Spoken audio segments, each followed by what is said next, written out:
காட்டி கொடுக்கப்பட்டோம், துரோகத்தால வீழ்த்தப்பட்டோம் சொல்றீங்களே. ஒட்டுமொத்தமான தமிழீழ போராட்டம் அளிக்கப்பட்டதும் 1,00,000 தமிழர்கள் கொல்லப்பட்டதும் பல லட்சக்கணக்கான மக்கள் தாலி அறுக்கப்பட்டதும் பல லட்சக்கணக்கான குழந்தைகள் கொல்லப்பட்டதும் காரணம் யாரு? ராஜபக்சே குடும்பம் தானே. நீங்க உண்மையிலேயே ஒரு தமிழனா இருந்திருந்தா, உங்க உடம்பில் ஓடுவது ஒரு தமிழ் ரத்தமா இருந்தா, சிங்கள காடையர்களால் நாங்கள் வீழ்த்தப்பட்டோம்னு சொல்ற அர்ஜுனா ராமநாதன், ராஜபக்சே குடும்பத்தால தமிழீழ போராட்டம் நசுக்கப்பட்டுச்சு, ராஜபக்சேவாலத்தான் எங்கள் தலைவர் கனவு சிதைக்கப்பட்டுச்சு, புலிகள் அமைப்பு சிதைக்கப்பட்டுச்சு அப்படின்னு சொல்றதுக்கு ராணி தெம்பு துணிச்சல் இருக்கா?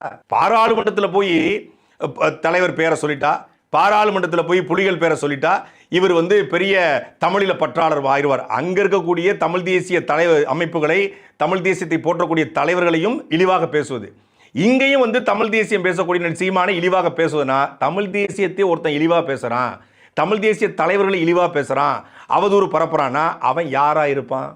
நமல் ராஜபக்சே கூட இருக்கிற ஒருத்தன் தமிழ் தேசியம் குறித்து ஆதரிச்சு பேசுவாரா? தமிழ் தேசியம் குறித்து புகழ்ந்து பேசுவாரா? தமிழ் தேசிய தலைவர்களை புகழ்ந்து பேசுவாரா?